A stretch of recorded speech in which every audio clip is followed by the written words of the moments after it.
जड़े शिक्षक छात्री प्रति अशालीन व्यवहार प्रदर्शन नहीं निकट में जिलापाल निकट अभियोग करते।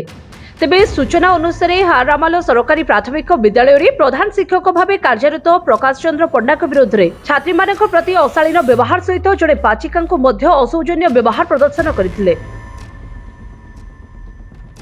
जिलापाल अभियोग शुणाणी शिविर में दृष्टि आकर्षण कर अभियोग सत्यासत्य नहीं कल्याणपुर गोष्ठी शिक्षा अधिकारी निर्देश क्रमे सहकारी गोष्ठी शिक्षा अधिकारी हेमंत पंडा, आंचलिक साधन केन्द्र संयोजक मनोज मेहेर एवं बेलपड़ा प्राथमिक विद्यालय प्रधान शिक्षयित्री संयुक्त मुंडक नहीं गठित एक कमिटी घटनार तदंत करथिले।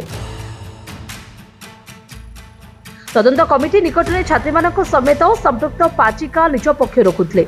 अभियोगर सत्यता रही अद्यावधि कौन पदक्षेप नि एने गोष्ठी शिक्षा अधिकारी मधुस्मिता नायकों सहयोग जोगाजोग करा किंतु तदंत कमिटी अद्यावधि तदंत रिपोर्ट दे नथिबारु कौनसी पदक्षेप निदि आवश्यक हुए निजे तदंत करी पदक्षेप नेबे बोली सूचना दैछन्ति।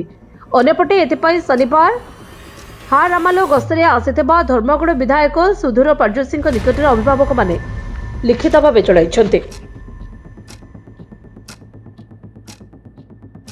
हारामाल जो इनसीडेंट विषय में गत 5 तारीख दिन डिस्ट्रिक्ट गोटे मत चिठीटा होता से चिठी पर इनफॉरमेशन पाई मु सांगे सांग गत 6 तारीख दिन 6/12/2024 गोटे ऑर्डरटा करी गोटे टीम गठन होता से टीम रे आमे हमर हेमंत पंडा एबीओ कम बीआरसीसी हमर मनोज मेहर नोडल सीआरसीसी एवं हमर सीनियर हेडमास्टर संयुक्त मैडम तांको टीम रे दिया हेतला इंक्वायरी पाई एवं सेमाने गत 11 तारीख दिन इंक्वायरी पाई जाइतले किंतु वर्तमान पर्यंत मो पाखरे कोनोसी भी इंक्वायरी रिपोर्ट हस्तगत हे नाही।